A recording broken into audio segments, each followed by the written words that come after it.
Hello, and welcome to Pilates Perspectives. Today we have Kathi Ross Nash to discuss moving past the reformer in our personal practice. But first, let's check in. So with Kathi, we're going to be talking about some of the lesser known apparatus and how we can cultivate a deeper understanding of the Pilates method. So in our check-in, I'm going to ask you to consider maybe a lesser known aspect of yourself, something that you aren't known for, like a career or a defining personality trait, something that, if asked, an acquaintance probably wouldn't know about you. And what does that aspect look like?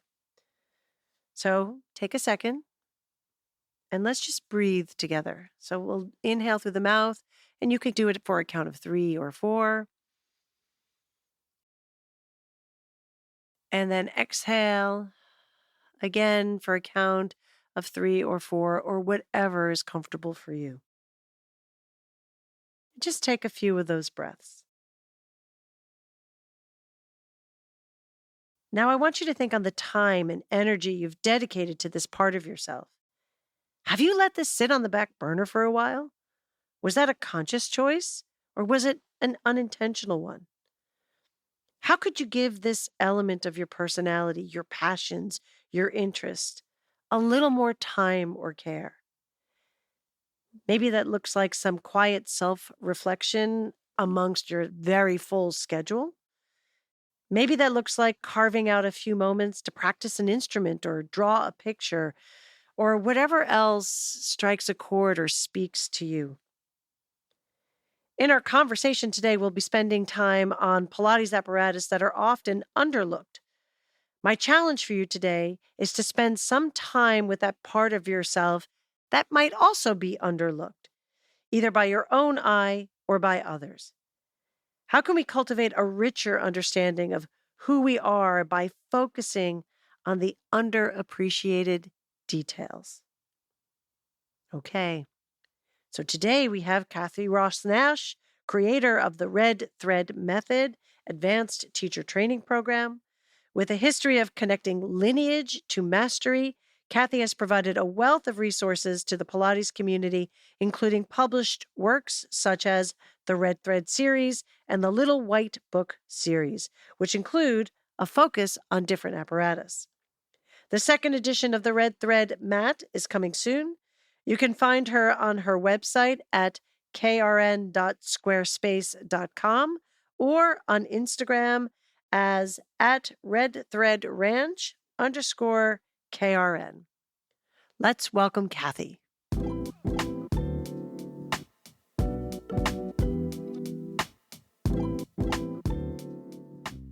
Today, we're so excited to welcome Kathi Ross Nash to Pilates Perspectives. Welcome. Thank you.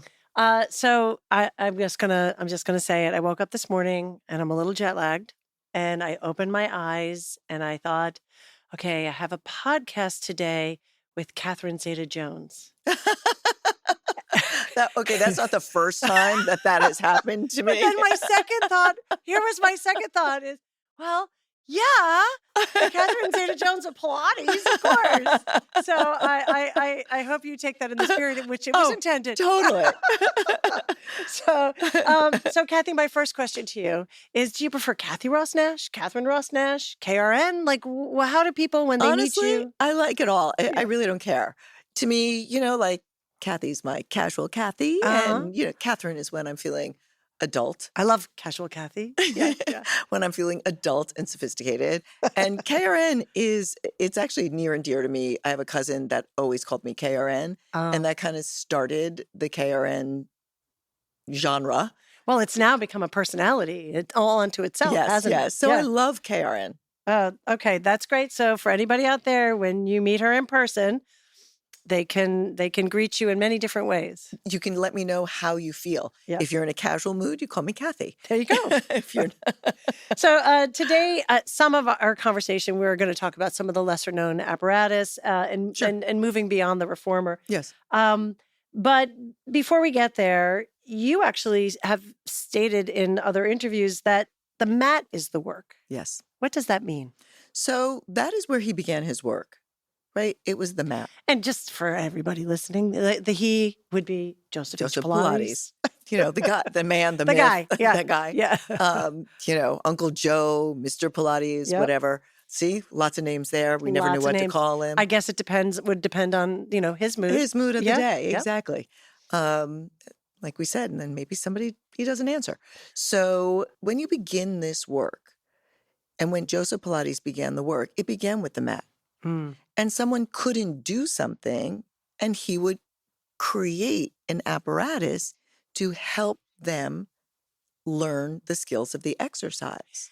I think that's really worth repeating because in the early 2000s, when Pilates really started I would say its first bump or its first Right. ascendancy, there was this sort of almost rush to bypass the mat, Yes.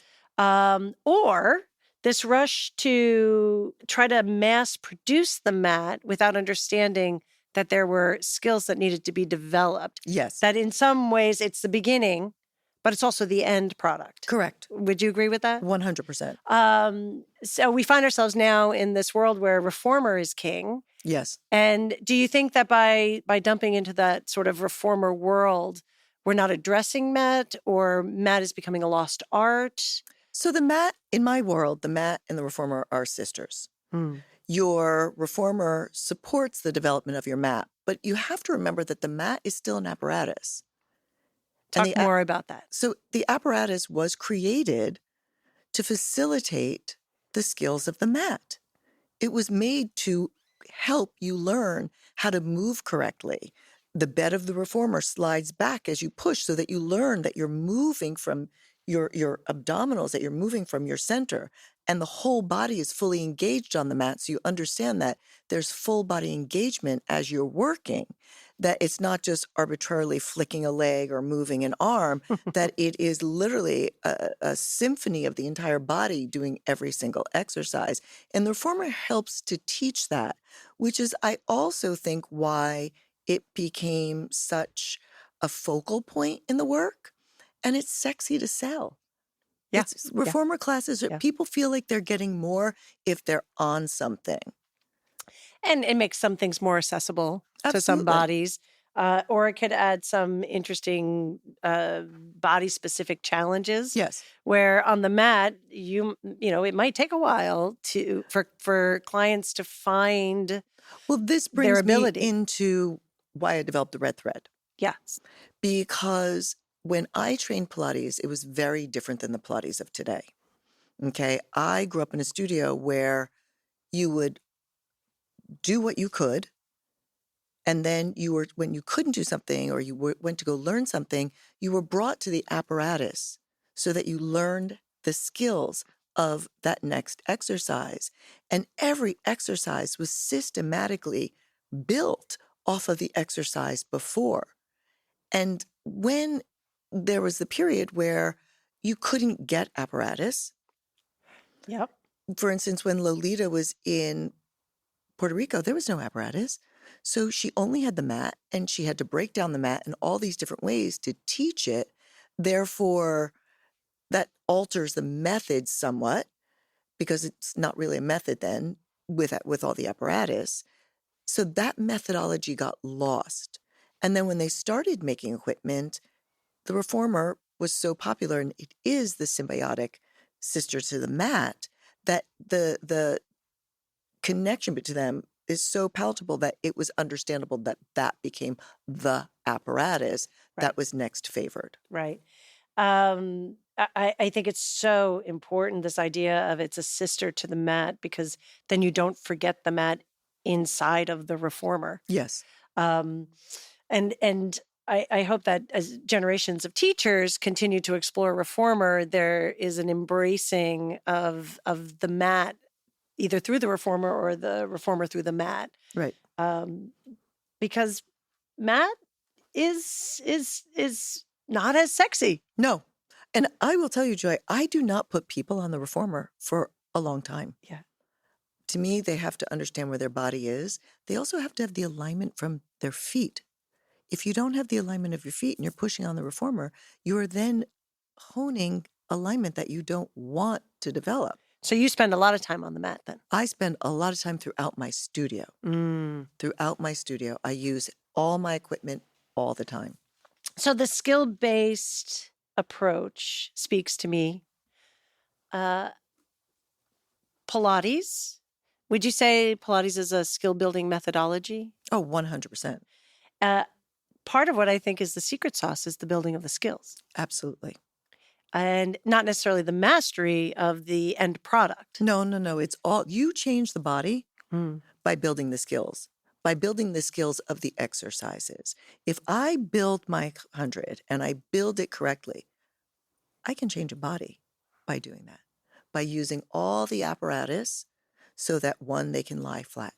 2, they can hold the weight of their legs. 3, their head, 2, their head could be up, weight of the head and the stomach, hold the weight of the legs. Isolate the movement of the pump from the shoulder, incorporate the breath, build the endurance. If I have that, if I build that really well, then the next thing as I'm doing my roll up, I have a little more hip extension because the legs are down. I have a little more articulation to go up, to go down, but I'm just enhancing what has already been introduced in the 100.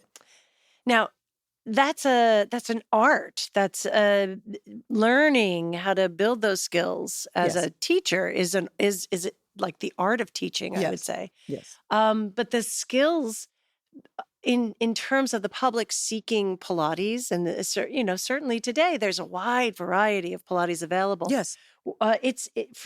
For me personally, and what I'm hearing you say is it's so important that we remember that the skill development piece is essential to the Pilates experience. Yes.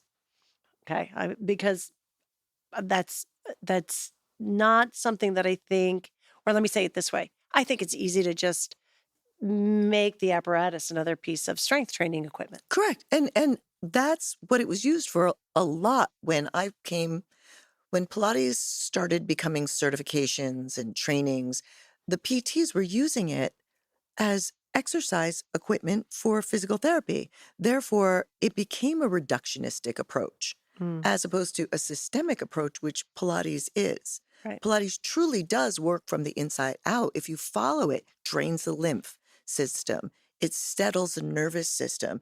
It stimulates the digestive system. The circulatory system. That's, Yep.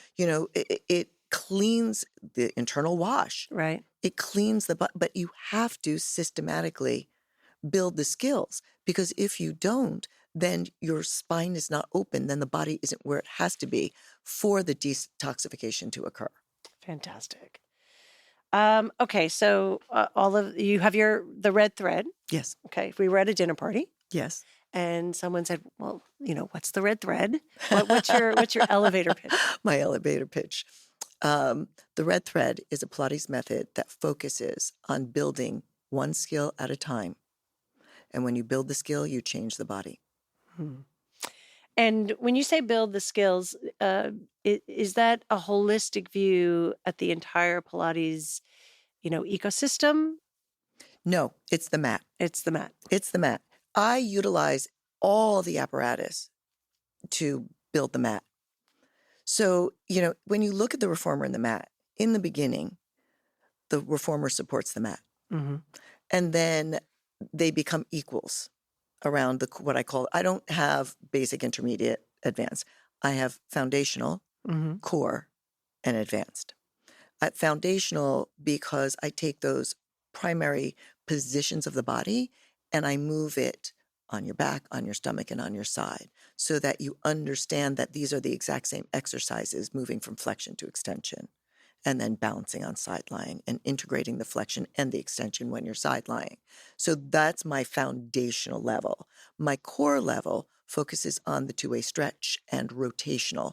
So you have to have that base, right? And then you start with all the rotational exercises. And then your advanced is you incorporate everything, changing its orientation in space, changing the amount of points of resistance, and you add dynamic action. So this is the way I break down my system.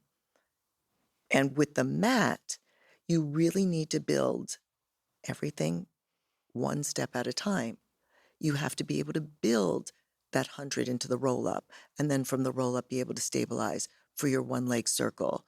All of this, every single exercise integrates a new skill of movement against what you already know. So there's a progressive nature to it. Yes.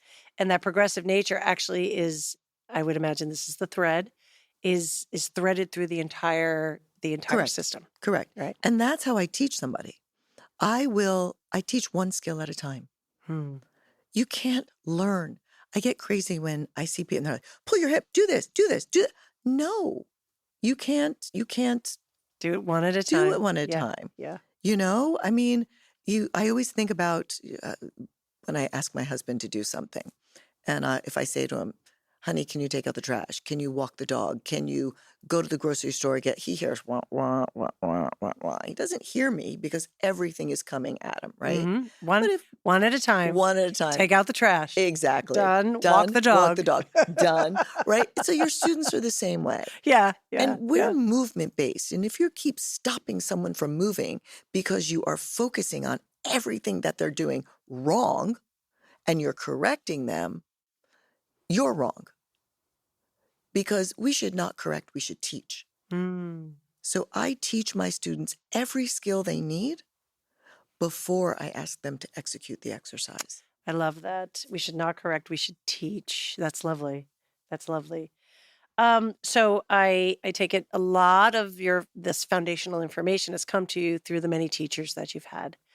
Can you elaborate for us some of the teachers that some would consider the known elders, and actually some of those historical teachers that are lesser known that you have studied with? Yes.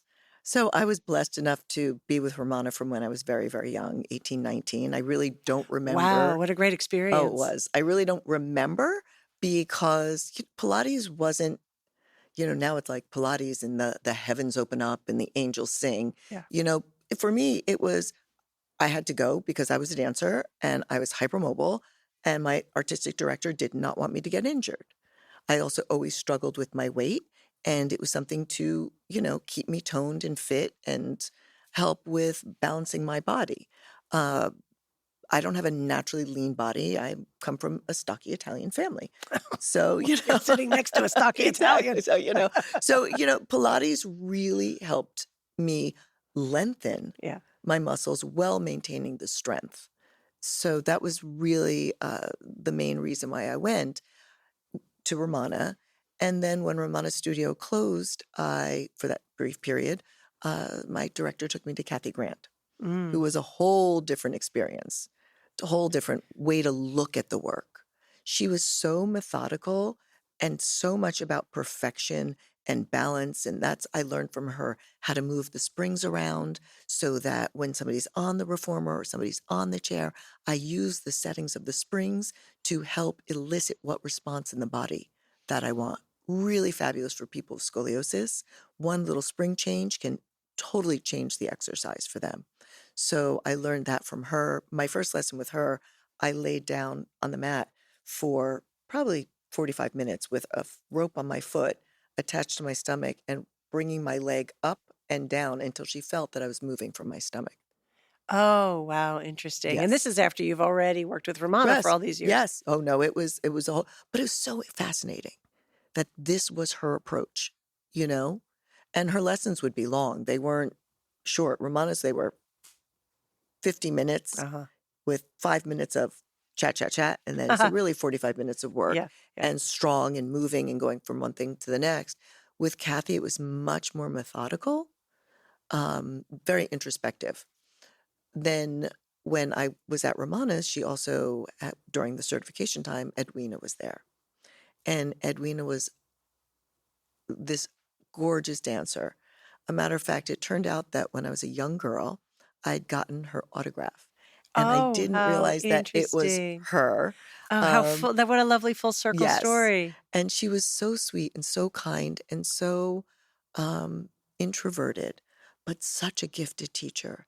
And she took a lot of us into spaces that, in such a graceful way that she got more out of you than you realized what she was doing. You know, Romana would get it out of you in her energetic way, but Edwina was like that soft water that ran deep, you Mm. know, and she would pull it out of you. And it was just always glorious to be able to have a lesson with her. So those are three, like in that period of time, those are three very different approaches to the Hmm. work. So Yes. what was the thread that came through the three of them? Movement, movement, and alignment. And then did you ever feel any confusion going from one to the other, or did you immediately sort of feel and see the direction in which they were taking you? So I had such a solid base with Romana that I was ready to have other chefs in the kitchen. You know, I tell students when they first come to me, I say, find your person. Find your person, train with them. You know, nowadays that it's a blessing and a curse that they can train with everybody everywhere. They need a solid base. I had a really wonderful foundation with Romana, so I was ready to look at it from a different vantage point. You know, I think that's spectacular advice, especially for newer teachers, because sometimes I'll see they get confused. You know, they Yes, go around and they try and they feel like people are giving them contradictory information when actually more often than not there is actually a similar thread that runs yes, through, yes, but you have to start from that place of confidence walking in the door. yes. Yeah. And you have to know your own body, Yes, that's true. which is another thing that I find is that students don't train enough for themselves. They don't have a solid enough personal practice. So when they go to places, they're still searching for something that they should have already mastered before wanting to teach it.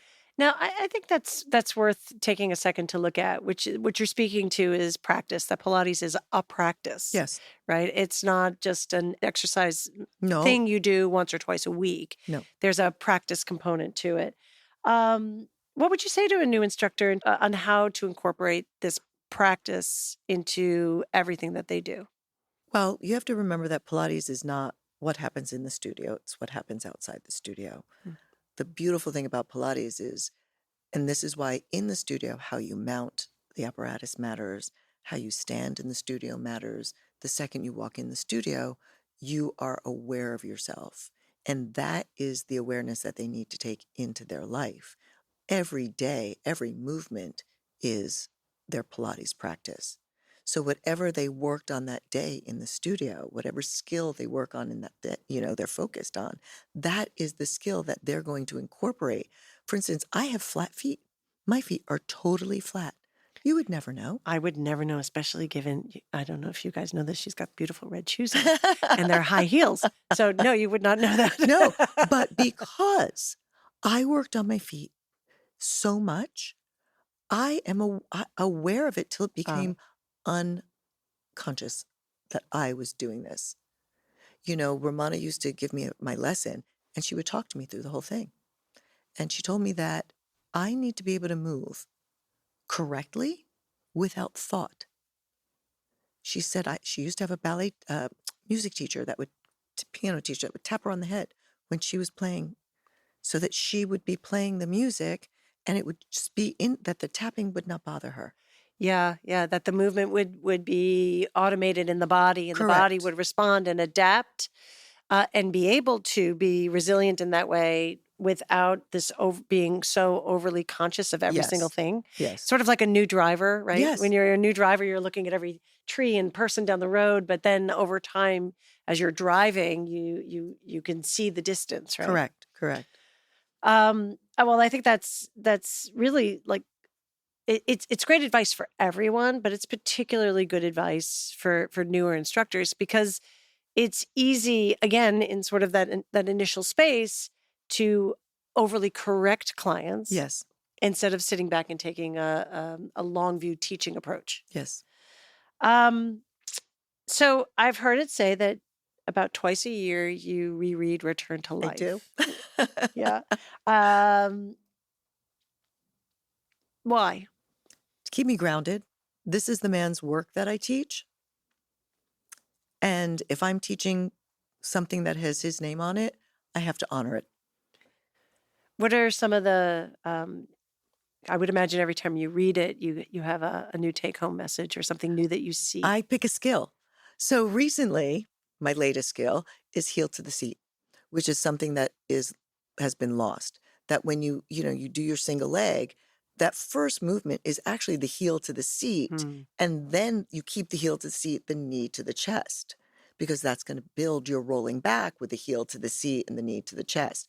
So there's always every time there's something in there that I go, I need to get on this because I've let this go. And sometimes it just brings me back to the simplicity of it. Yeah, the simplicity, it's we've made sometimes I think we've made it so complicated. Yes. Like even just what you've said, that the heel to the seat, I would imagine every time you read it, there's something that you either comes back to you that you remember, or you think, oh, I haven't done that in a Yes. while. I'm going to Yes. reincorporate that. Yes. So it's probably a good habit for all of us to I agree. revisit the work. And to read the beginning. Yes, yes. People don't read the beginning where he says to you, perfect the one exercise before you move to the next, which is so important. And young instructors or new instructors must give themselves the grace and the patience to build those exercises. I tell them you can only focus on one skill at a time, and you need to at least do it 30 days, Yeah. 30 lessons before that skill is part of you. So they need to give themselves grace. Build the grace. Yeah, right. If you're trying to learn the piano and you sit down, you're not going to play Bach right away, No. right? You need to learn it, one phrase at a time, Yes. one note at a time, one phrase at a time. Um, what other habits do you have that help you deepen your relationship with the Pilates method? I go to the studio all the time. I investigate my own body. And every year I try to take a willing or unwilling victim and I make them do the work as Joe did. I do 10 lessons, I do 30 lessons in 10 weeks, and I begin from nothing so that I keep rooted in the reality of teaching regular people So important. because we become, So important. yeah, So important. and it keeps my mind stimulated. It helps me to communicate better to my teachers, and I understand what they're dealing with because, for instance, now, everybody's really slouched and hunched over. Years ago, people wearing these big clunky boots, and so they had different hip and knee problems. They were all pushing forward in their pelvis. So now we have people all humping over. So it really keeps me aware of what's walking into their studios as well. Gosh, that client piece is so important. It was the client who kept the studios open, and it's the client who was there for all of our individual spaces. And sometimes I think when we move into that teacher training space, we start looking at it from the perspective of teacher trainers Right. or people elevating into the teaching space, but it's the person who walks in off the street that we're trying to communicate this information to Yes. and develop the skills with. And Yes. and that I think that's so important that that's where you go back to. That's your home base. Um, so when I walked in here, there was an electric chair in the room with us, Yes. and you had just done some filming on it. Yes. And you've been influential in some of the development of the contrology equipment. Um, when you consult on a piece of equipment, what are some of the first things that come to mind? Like, what's important for you to transmit to, like, if someone says, "Okay, look, we want to make sure this really has the essence of the original apparatus." What are some of the things you would share in order to get to that essence? Good question. Because there's a lot. I was fortunate enough to train on many of Joe's pieces at Romana's. The baby chair, the Wonder chair, his electric chair, his Cadillacs, his Swedish bars, his pedipole, his magic circle, his foot corrector, I guarantee there's a his whole bunch of people out there going, Swedish bars. yeah, they're like, what is that? His guillotine, uh, his sandbag. These were all made by him. So, and that I was there from the time I was around 18, 19 until Romana left New York City. So that's a That's a long long time. time. Yeah. For me, the measurements are key. And I'm saying this is only for the work that I do, the method that I teach. There's different types of methods. They come from different lineages and they have different proportions. But for me, the equipment that I worked on, everything fit and dovetailed into the other. So when for instance, if I'm on my baby chair, that angle of the seat helps develop my angle of how I'm going to also be sitting in my spine corrector, or that when I flip my wonder chair over, I'm going to be sitting in that crevice, or that I'm going to be seated on my short box. So there's all of these angles in the equipment that echo into each other and that are clear. Like, for instance, when your electric chair or your high chair or your high electric chair, electric high chair, whatever you want to call it, when you mount it, if it is the correct dimensions, when my fingertips touch and my toes touch, and doesn't matter your height, if you take your heel to your seat and then fold it in your leg into your chest, your foot is past where the pedal is, so you don't bang the pedal. Hmm. But if it's not, you hit the pedal, you have to drop the foot down, or you have to twist your foot to get it up. So there are certain things that are just dimensionally universal and accurate. And then important to get not just in the apparatus that's being developed across the different apparatus, Yes, because they're all related to each other. correct. That's interesting because I don't think I've ever made or understood that relationship, as you said, with the spine corrector or the Wanda chair, right? What other, like I would imagine the Correlations. springs. Yeah. So, Joe Pilates, 6 to 8 inches for your 100. If you take your magic circle, Yeah. the ones that Balanced Body makes, which are fabulous, they're all in my studio, the circumference is 6 inches. Mm-hmm. The diameter from the center is 6 inches. Therefore, you are at your 6 inches before. So it teaches you what you need. That size of that circle is important for building that correct skill. Okay. Your hot electric high chair, the width of it, it's not too wide. And if you put your hands there, the way that it's set up, you go to your push through bar with the cutout. It's in the same It's the I same see. place. Yeah, I see. So there are so many correlations between each of the pieces of equipment that you don't even realize. For instance, on your ladder barrel, when you have your shoulders back against the barrel and you're standing in the well and you go to swing your leg over, the way that the body stabilizes and moves is the exact way that it does in Joe's leg circle in Return to Life, where the hip twists and then it centers as you go on because of the proportion and the height of the barrel.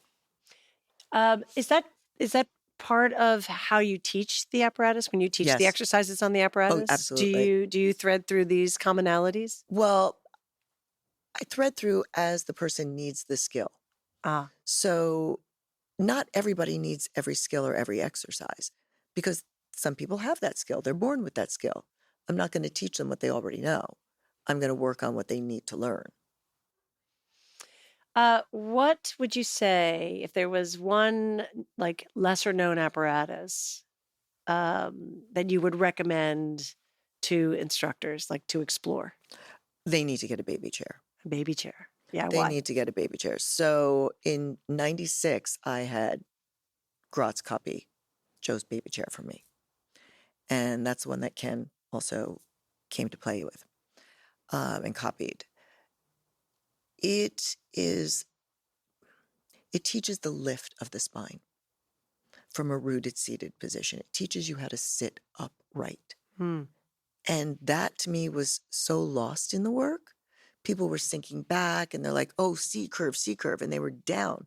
And it's not about that. It's about getting out of your spine, getting out of your bones, having your muscles support you. Mm-hmm. And the baby chair also teaches you full body engagement, hugging the feet in, showing you how important that heel to seat action is to get There it up is and again. It keeps yes, coming through. keeps Yeah. coming through, to get up and out of your pelvis, to get out of your spine, to put space in your vertebra.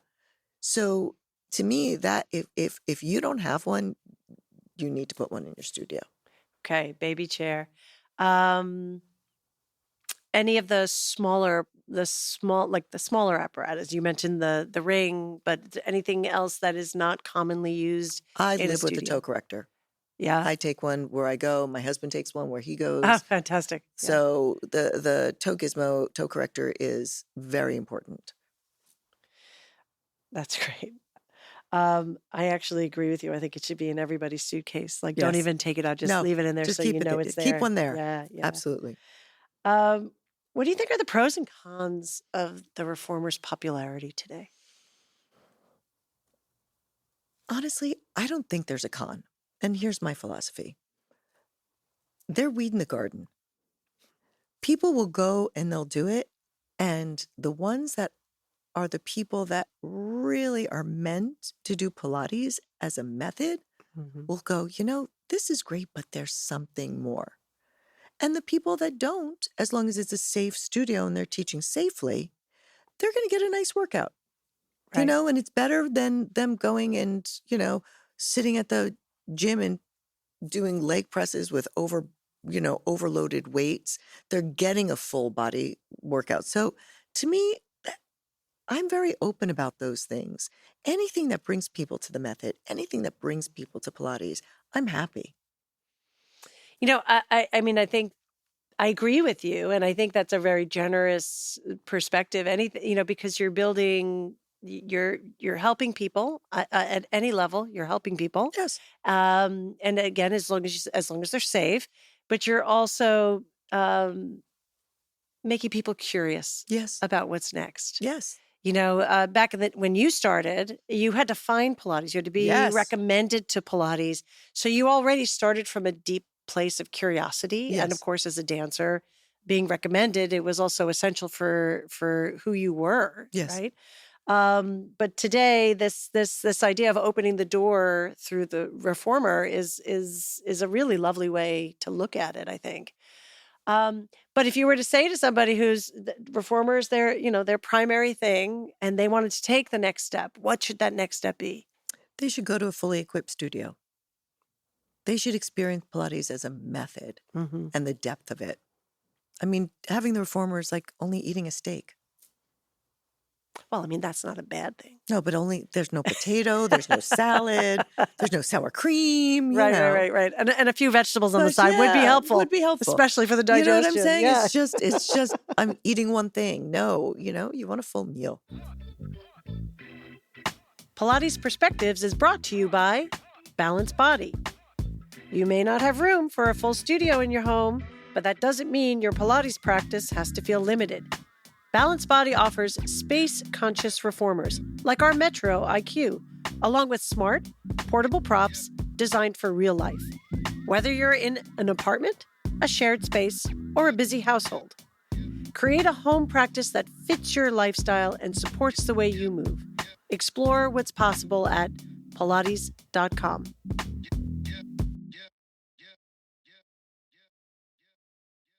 As you're talking, I'm thinking back to being in New York City and in the early days of learning myself, and it was just all there, like a big lab. Yes.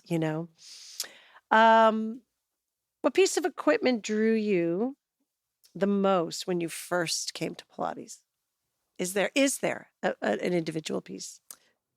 No, I mean, I recall my first lesson because, Ramona came out from the back room and it was kind of like backlit. So she came out in this hair and then I was like, she's this little woman. I was like, what's happening here?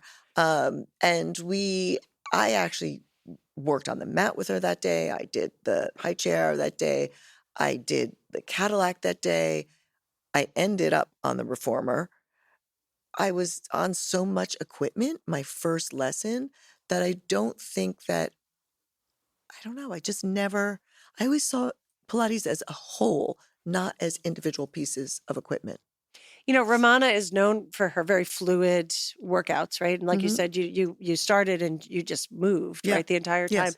Did you ever ask her, or in your training with her, did she ever sort of walk through why she might have changed or started you in one place and moved you to another? No, that generation didn't think about it.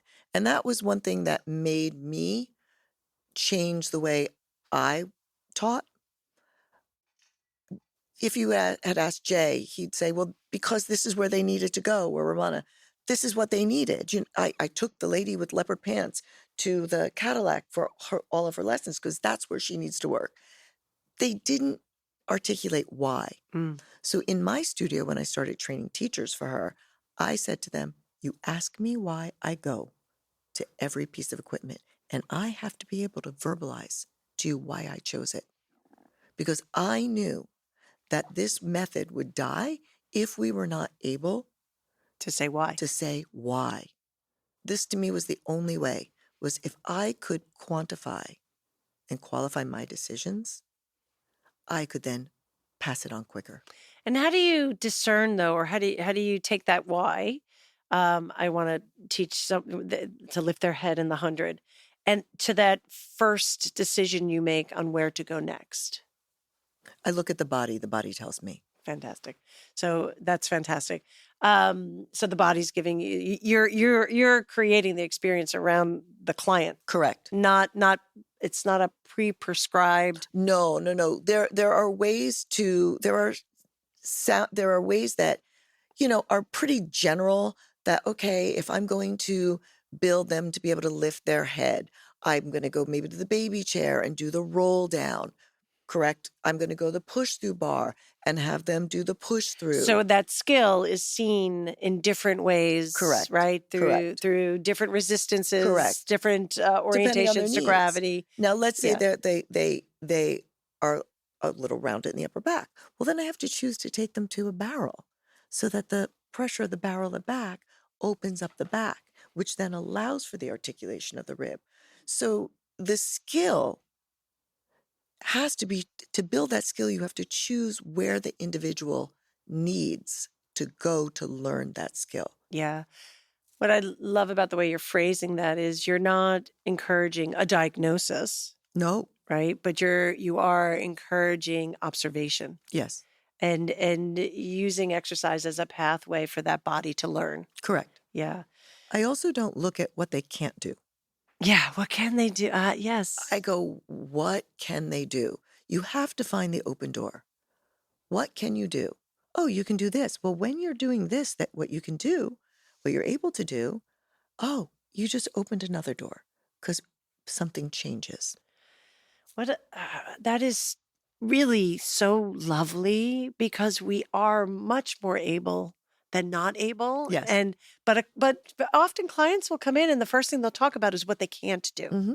And the default is, okay, well, let's get you to do what you can't do.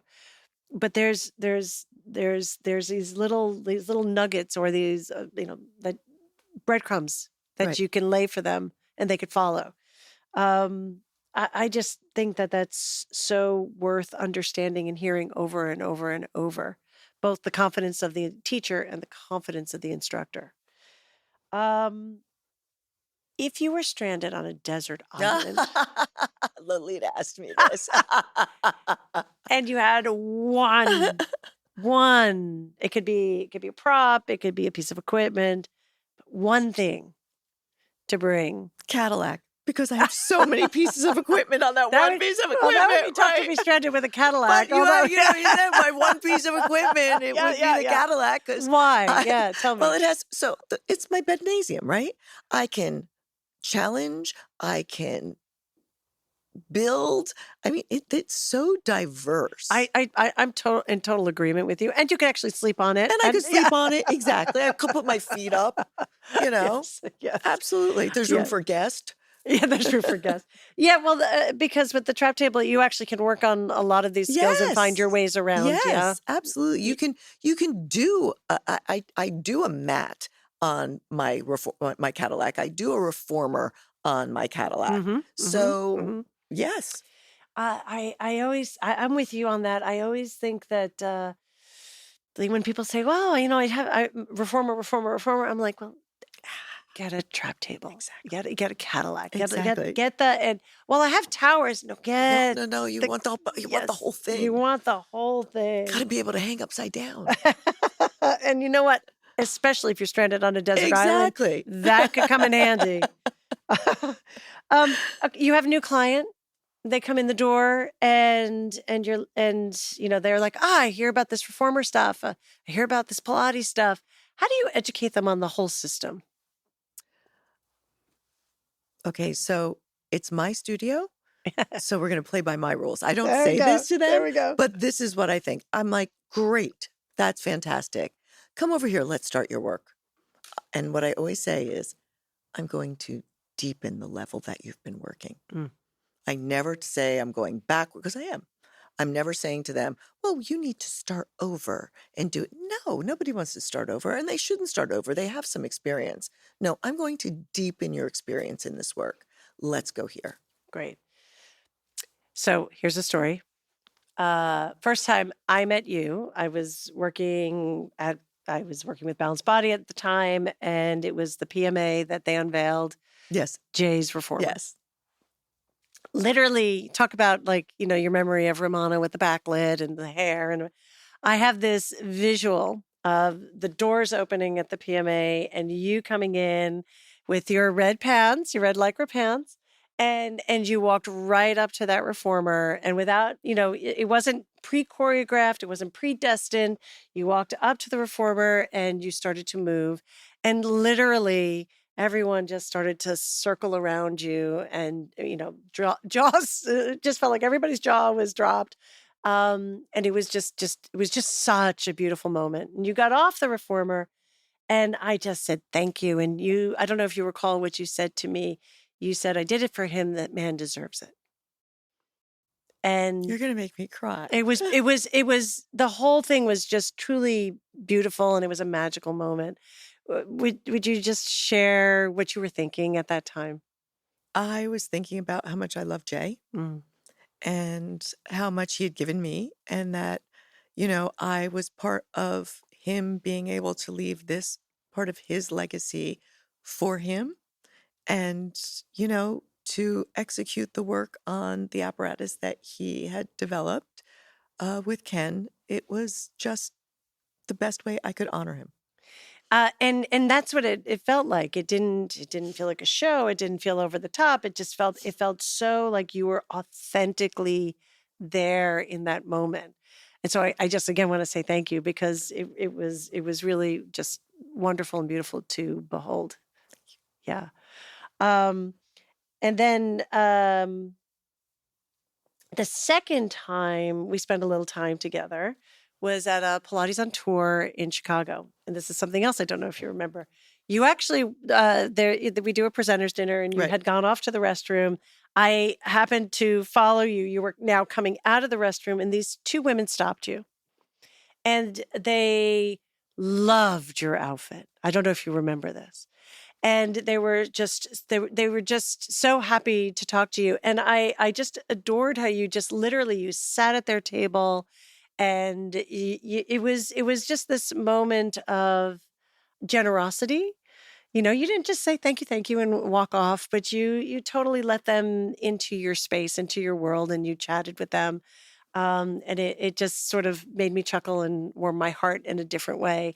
I think you are like that in the Pilates world where it could be intimidating to be in bringing somebody who's not classically trained or who doesn't have the physical practice that you have, but yet you have this openness about you.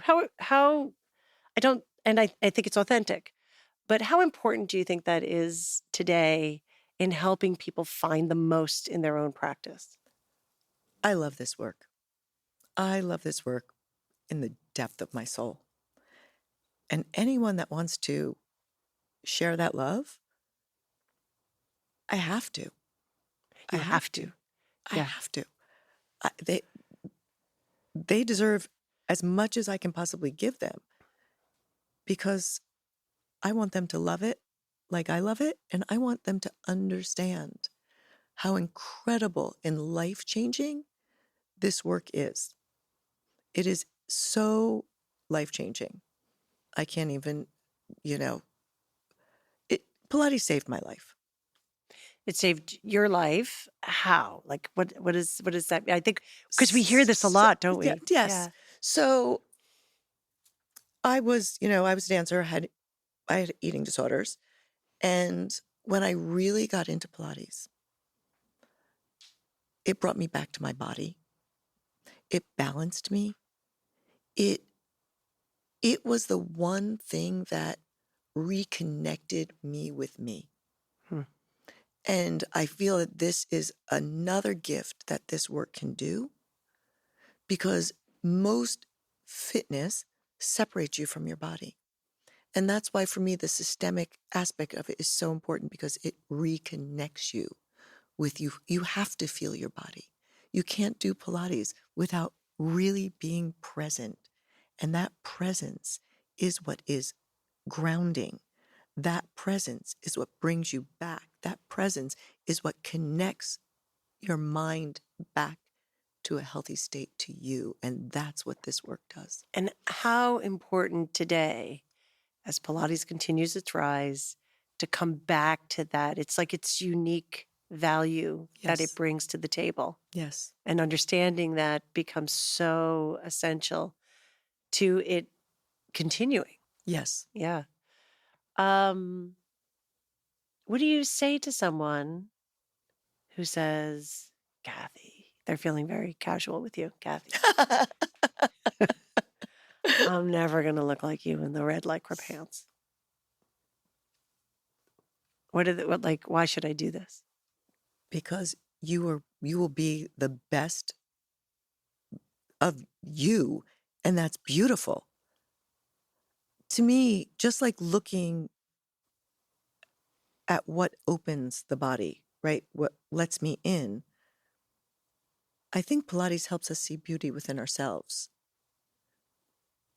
And so when you are working with somebody and you're building their skills, they're going to achieve things that they never thought.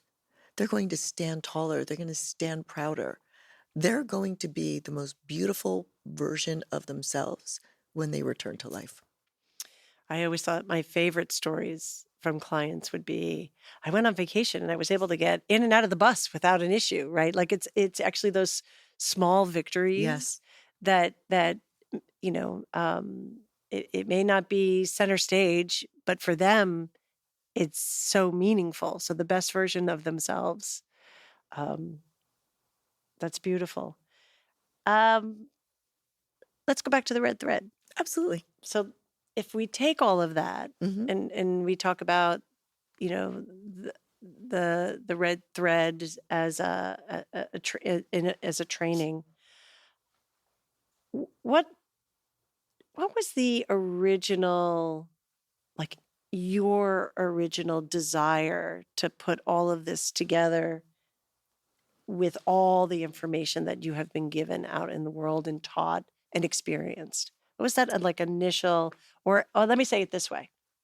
When did you decide red thread was how you were going to encapsulate what it was? Good question. Well, you know all the things the red thread represents. Mm-hmm.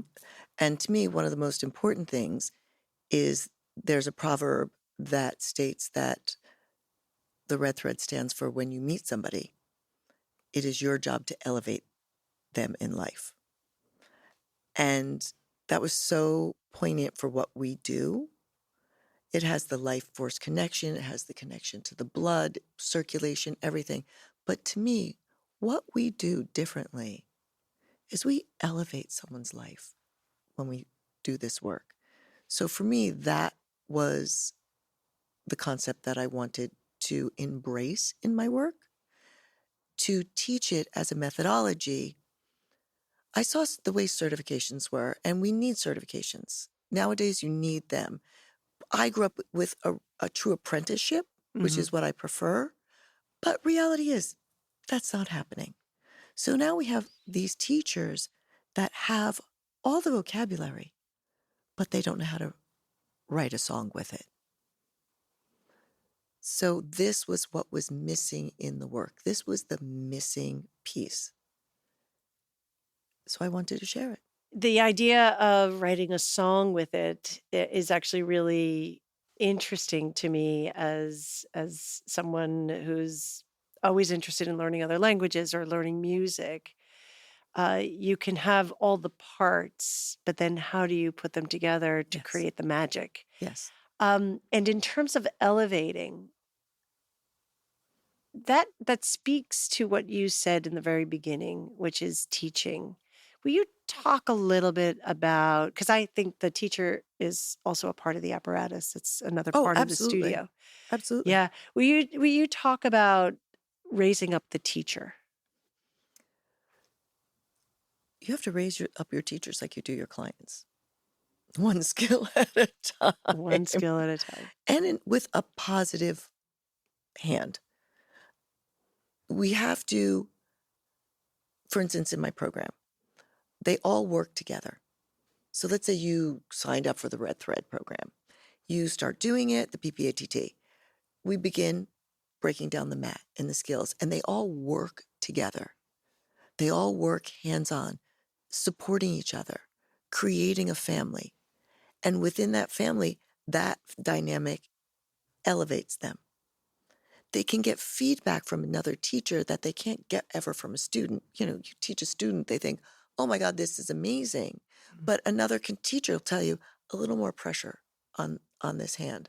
Oh, that was a little too much pressure. Right. And you can hear it, right? Yes. Because you feel safe in that environment. Exactly. Yeah.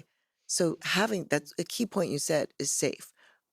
That you have to have a safe environment. You cannot learn where there's fear. You cannot learn where there's criticism. You cannot learn where there's chaos.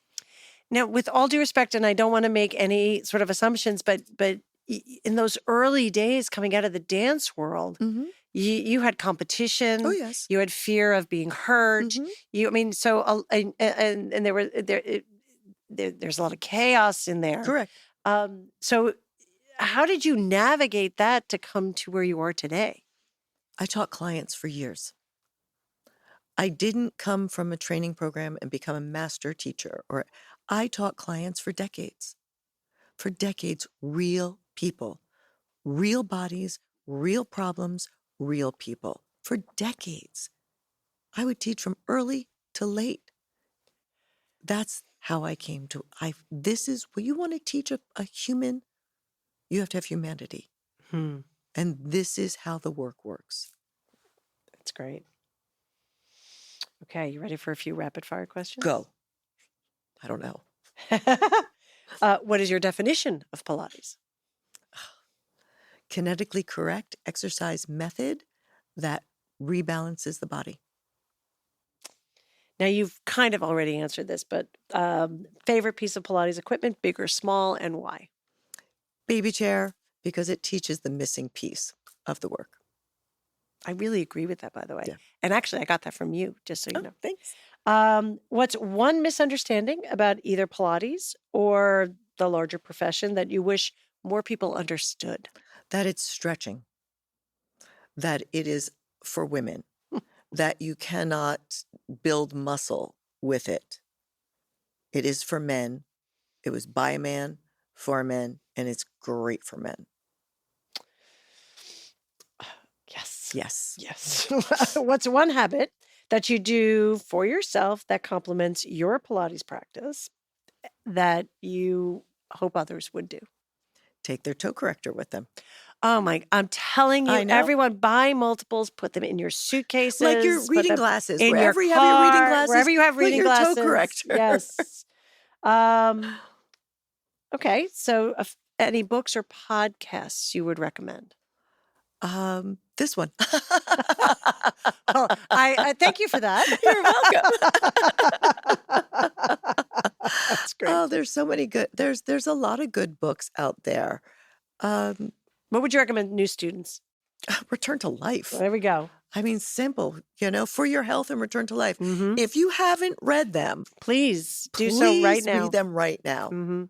Run. I think it's like $26 on Amazon. Get them and do read it because I do know that, the languaging in it can seem a little Yes. dense, Yes. and take some time because every paragraph actually there's multiple paragraphs Yes. in In it. it. Yes. So take your time, read it and do see it through all the way to the end. I totally agree with you. All right, before we conclude today, where can people find you? How can they reach out to you if they want to be involved in your Red Thread program or follow you? Just generally, how do they do that? Oh, I'm easy to find. You're easy. You're I'm easy. easy. I'm easy. You can find me here. Uh-huh. You can find me my website, KatherineRossNash.com. You can find me Instagram, the Red Thread Ranch _ KRN. Amazon, I have a lot of books based on the Red Thread method. Working on a brand new one. Mm. I'm redoing. You could have recommended that book, by the Well, way. I know, Yeah. but this is How about who I I'll am. recommend it for you? Thank you. This is who I am. I'm like, read Joe's book. This is my great sales pitch. I go, if you're not going to read it, don't buy my book because it's expensive. Uh-huh. So I go, if you're not going to read it, if it's going to be a coffee table and don't buy it. Only buy it if you're going to use it. We work hard for our money. It's expensive. It's worth the money, but it is expensive. The new book that I'm working on, the new Red Thread map book, it's totally different than the first one, different information, but I'm really excited about this book because it is in the language I speak now. So every exercise that's in there, all the building variations, so people don't always realize that variations are given for a reason. They're given to bring a focus. They just think that they're fun. Let's do this. No, variations are for a reason. So, for instance, with the 100, beginning with your legs down so that you can build your upper stomach. So this goes through all the variations and it pinpoints what skill of the goal exercise of the 100 that variation is building. It tells you a piece of apparatus to help you build that skill. It makes a general suggestion. It makes a general suggestion. And then when you get to the CV exercise, the challenge variations, which then challenge, you've done the goal, you can do the goal, and now we're starting to move towards the next exercise. You'll see the challenge variations, and they will show you how they thread to the next levels of exercises. You just said like your language, it's more in your language of today. Can you just give license to instructors who now might read your book and be like, oh, well, this is kind of going to change the whole way in which I teach. Yes. And that means everything I've done before is wrong. No. Can you just give them license? No, it's not wrong. To grow. Yes. Yeah. So when I wrote my first book, people were coming to Pilates and there were a lot of people that were just entering from a different form of Pilates into the more, the work that I teach. And there was a lot of corrective behavior happening because they had learned one way. And so now I was showing them, this is how you're going to do this. Well, you might see this habit coming in. If you see this habit, this is what you're going to do to help learn the skill to not do that habit.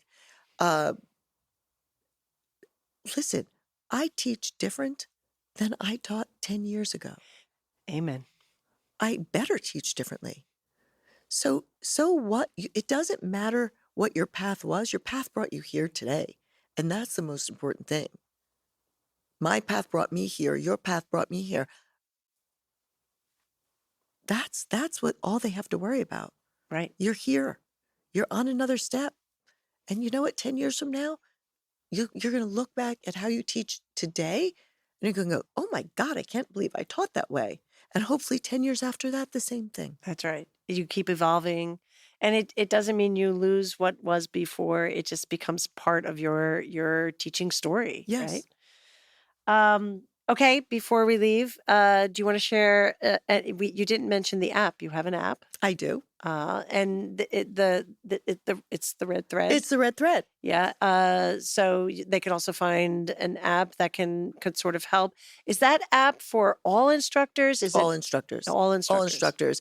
I have people that don't have the Contrology style equipment that have more contemporary equipment, and they use the app all the time. All the time. So All the time. it'll translate and Yes. it'll give so if you're interested in the red thread or in Kathy's work, you can If you're interested in find building skills, you don't Yeah. even have to be Yeah. interested in the red thread. If you are struggling to build your clients' exercises, when you click on the app, you click on that exercise. If you do the add next exercise, you'll get 4 pieces of equipment where I personally teach how to do the exercise to build the skills of the exercise that you're trying to build. So it doesn't make a difference if you don't want to have to learn. No, the app will just teach you how to build those exercises. All right. And then before we go, you have another love in your life, and I should say 2 loves. Your husband is in the room, so Yes. but other than your husband, Yes. what's the other big and Pilates? What's the other big love in your life? My children? Yeah, I your have to children. say That was good. That was good. My Australian Shepherds. They're show dogs, right? They are show dogs. Yeah. Yes, yes. Australian Shepherds. Yes. They are puppies with a purpose. They are puppies with a purpose. Yeah. But I love the brain. Yeah, quite a brain. I love the brain. You want to talk about skills? Oh my gosh. Developing skills. Yeah. That's it. And that is, you see, when you work with animals and you train animals, you really understand how you have to train with clarity. Well You said. have to train with clarity. Well said. Catherine Ross Nash, I'm going to be formal. Thank you so much. This was really delightful. Joy, thank you so much for having me.